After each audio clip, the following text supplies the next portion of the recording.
Welcome back, ladies and gentlemen. On Thursday, we saw Denver Nuggets go up 3-0 on the Lakers. We're going to discuss the key points I've been talking about in my last couple of videos, but then in particular, what adjustments, if any adjustments, either the Lakers or Denver made, and how Denver was able to essentially assert their dominance for the third straight game. Let's go. The first overarching concept that we talked about was how they were playing Aaron Gordon. And so, first off, we're looking up who's on Aaron Gordon to begin with and why they're on Aaron Gordon. So, LeBron James is currently guarding Aaron Gordon. And the reason he's guarding is because LeBron James is a pretty good reader of the court. He can see what's going on. And essentially, what they're saying is leave Aaron Gordon to provide help. And it worked very well to begin this game. You can see he gets the block on KCP, which leads to the Lakers pushing in transition. Then we skip back to the very next possession, and we're going to see again, we see LeBron go straight to Aaron Gordon. And with Aaron Gordon in the corner, the issue is he's not a threat at all. Again, we can see LeBron affect KCP's drive essentially here. Like KCP has a step, this is a layup without it, and LeBron's able to shade over, make sure KCP doesn't want to go up, and force the next rotation, which while it ends up being like a decent mid-range jumper, it still saves a layup because he was able to help off of Aaron Gordon. Then we're looking again at the very next possession for Denver.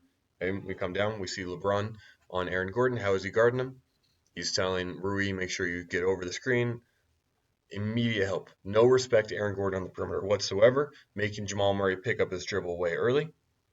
Okay, boom. Jamal Murray tries to kick it out, maybe gets caught with something, and LeBron James again picks the ball off and goes the other way for easy transition buckets. So then the question for Denver is why leave Aaron Gordon on the perimeter? Why not put him in the dunker spot, which at least forces LeBron to stay a little bit more attached to him because he can simply dunk the ball pretty easily with a well-timed pass, instead of being on the perimeter where LeBron is 5 feet off of him and Aaron Gordon isn't even behind the three-point line because it doesn't matter. So, like overall, this worked out for Denver. However, I think they could have done it more efficiently. We saw turnover after turnover, especially in the first quarter. So then the second area, I think Denver, I don't really understand what they were going on. Like Denver obviously is the better team in the series. I think they might be the best team in the NBA, but I don't really understand their choices early. Like they put Aaron Gordon in a spot where he was able to be sagged off of, and then they didn't run their most efficient action until like these three clips in the first quarter. Like Jokic posting up, like it was unbelievably efficient to end the second game. Why not go back to that immediately in the third game? Instead, they kind of waited to it, and we can see the first time doing it is 6:47 in the first. And we see, as I said, you probably can't have AD on Jokic one-on-one because that didn't work in the fourth quarter at all. And so they send double, and Jokic is just like he's on a different level with this passing. Like you're going to give up something, and frankly, the Lakers do a pretty good job in rotation, movement. Everything's covered. Just Aaron Gordon is going to find a little hole. And because they have shooters on the perimeter, it puts you in a very difficult situation. And then again, we look at the very next possession for Denver. We're going to see a similar concept. Ball gets swung around, whatever gets set, Jokic posts up. Okay? So when does the double happen? Boom. So Jokic makes a move. That's when the double's going to happen. Again, rotation. However, Reeves is just a little bit too far. And Jokic, I'm telling you, give him that much time to work with, he's going to punish you. And he does again. And then this is the third and last time that Denver goes to this post up. And I guess when you're down by 10, why not go to it earlier? Obviously, the Lakers are having a lot of success.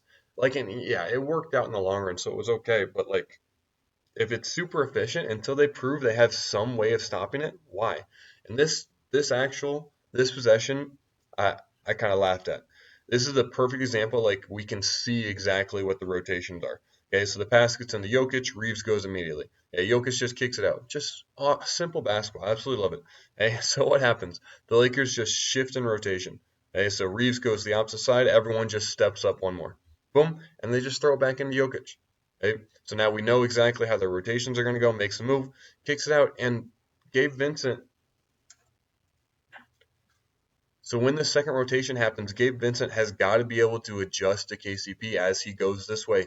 It's such a difficult task, but you got to be cheating. You can't be even over here. You got to be 2 steps this way because they all know your rotation. So KCP is going to be drifting away from you, and Jokic, as soon as Prince commits, is just going to pass it. It's just a wide open three. We saw KCP take a couple of steps. Gabe Vincent hasn't moved. Hey, 2 more steps. Gabe Vincent, that's such a difficult ground to cover. And it's a difficult position to be in, period. However, if you're going to rotate, you got to go early, you got to go aggressively. And so then the last two concepts, or one concept I'm going to talk about, is who did Denver choose to sag off of?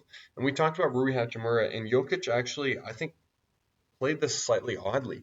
Like in the fourth quarter last game, they sagged off Rui quite a bit, dared him to hit threes. And he's already, I believe he hit 1 3 at this point. He hit 1 3 either before this or after this. But Jokic is pretty aggressively on him, and he goes up in the air. Probably not the spot that you want. However, Aaron Gordon does bail him out with a good defensive play. Okay, so then a few possessions down the road, we're seeing Jokic guarding Rui again. They're sagging off, and actually Michael Porter Jr. guarded Rui for a significant period of time, and I don't know why that was. I think Jokic on Rui seems like the best matchup if the Lakers don't have a way to expose it. Hey, again, Jokic sagging off, making sure AD doesn't have anything at the rim. They're giving Rui this, and Rui hits it. Like, good for Rui. That's good. That being said, unless he's going to hit 3 of them, 4 of them, 5 of them, you're probably okay because you don't want AD dunking at the rim. However, this leads to the bigger overarching issue with the Lakers, and that is Gabe Vincent coming off the bench. And it's like, if you just look at the Lakers, they don't have that many shooters that can space the floor. And Gabe Vincent definitely isn't one of them. He's shooting very, very poorly. I think below 30% on the year. And he was the first one off the bench in this game. Okay, so as this post up happens for AD, like he's got a mismatch as KCP. Where's Jokic? Not guarding Rui. Where's Michael Porter Jr.? Not guarding Gabe Vincent. Look at this for AD. Like you have Russell is given maybe a little bit of respect. LeBron's given a little bit of respect. Rui no respect. Vincent no respect. And so that's like you can't win offensive games if AD has to shoot with 5 people surrounding him like that. And so this leads to the overarching other thought is like if the Lakers were able to play 5-on-5 for the whole game and it was just the starting five versus starting five, I think they'd have a decent chance. But the issue is the Lakers role players, their bench players, don't match with the system very well. And frankly, I think Rui Hachimura probably doesn't match with the system very well as well.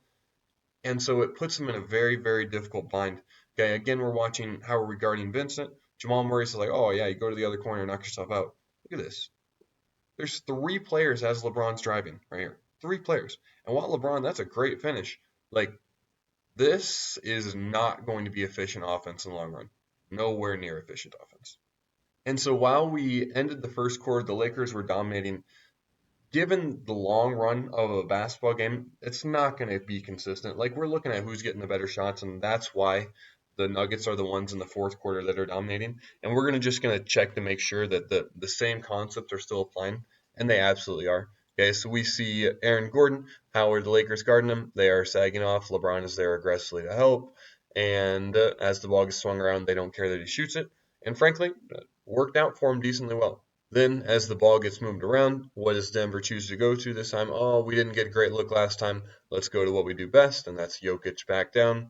A rotation, boom, rotation. And where's the next rotation? Oh, there is none. The Lakers, again, not a great rotation on the backside. You got to be early and aggressive with it, as I said. If it's the same person coming down to Jokic, who's also closing out to Murray, that's difficult.